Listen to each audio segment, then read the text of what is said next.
Hai semuanya, perkenalkan nama aku Esther. Kali ini aku mau bahas tentang kelainan tulang belakang aku, tepatnya skoliosis. Jadi awal aku tahu aku skoliosis itu karena aku ikut medical check up untuk kantor pertama aku. Di situ melakukan X-ray yang dada aja.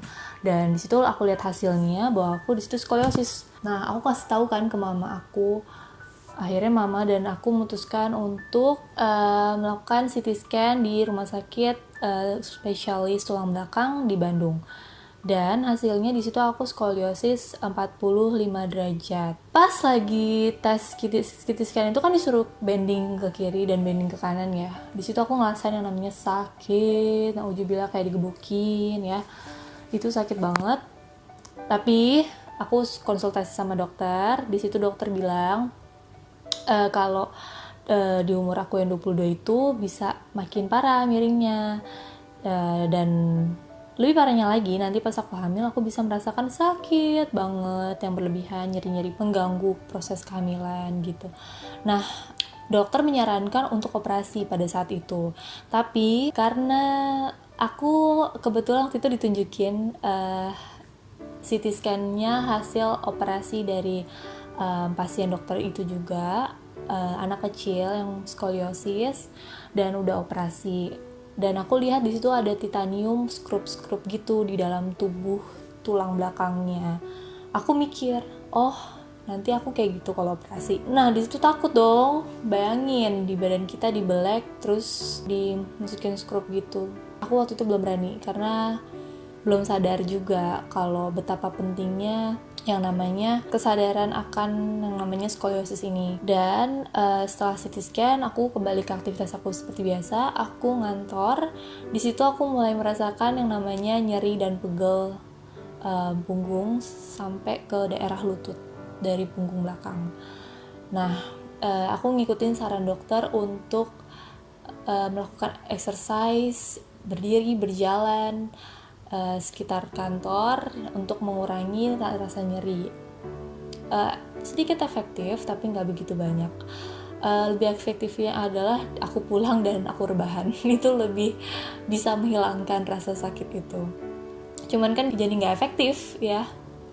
Akhirnya aku ikutin lagi saran dokter yang satu lagi, yaitu rutin berenang.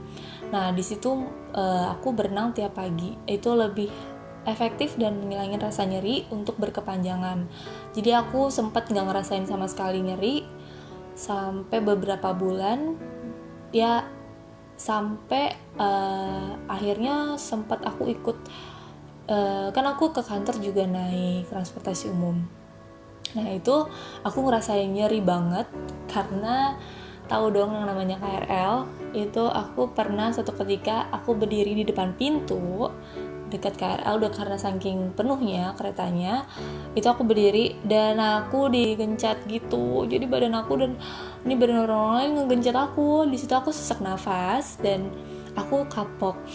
Aku kapok untuk berangkat naik KRL lagi, dan aku memutuskan untuk pindah ke dekat-dekat kantor aja dengan cara berjalan kaki karena lebih safe untuk tulang belakang aku. Jadi aku mengurangi rasa nyerinya dengan cara begitu. Nah tapi itu juga nggak bertahan lama.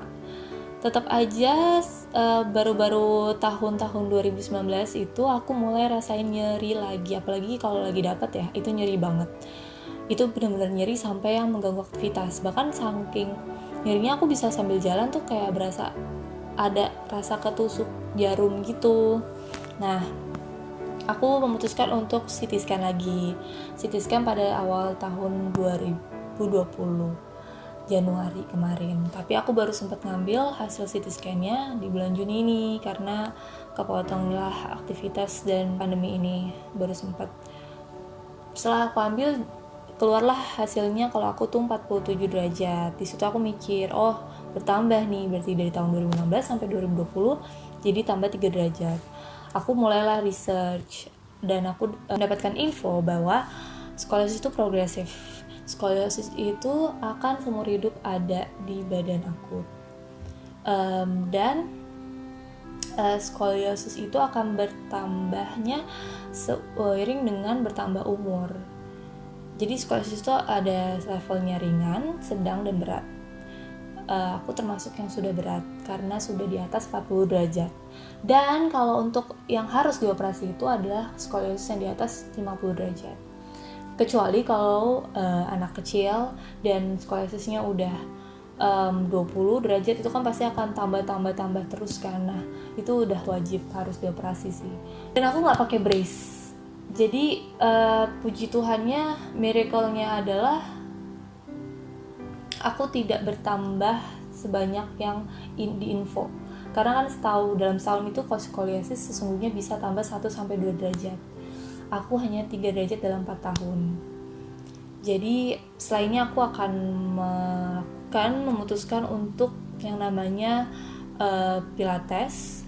Kalau rutin berenang udah nggak bisa karena lagi pandemi. Jadi aku akan pilates dan melakukan yang namanya pull up. Aku memutuskan untuk pull up dan monkey bar gitu. Nah, itu dulu sih yang baru bisa aku lakukan paling untuk lebih peduli dengan tulang belakang aku ini. Yang penting sekarang itu kedepannya aku akan lebih peduli dan gak bodo amat dengan tulang ini.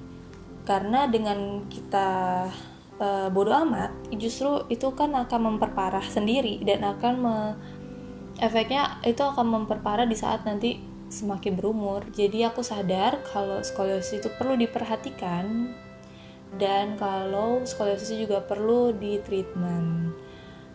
Jadi untuk para teman-teman di luar sana yang skoliosis juga, aku berharap untuk kalian tetap semangat dan aku akan selalu mendoakan kalian karena menurut aku tidak ada yang tidak mungkin asal kita mau percaya, berusaha. Buat teman-teman juga yang ada info bermanfaat, karena aku sesungguhnya masih baru akan research lebih lagi tentang skoliosis ini. Jadi bisa komen atau hubungi aku melalui IG aku, atau bisa komen di bawah sini tentang bagaimana pengalaman kalian skoliosis juga. Itu kita bisa saling sharing. Terima kasih ya yang udah nonton.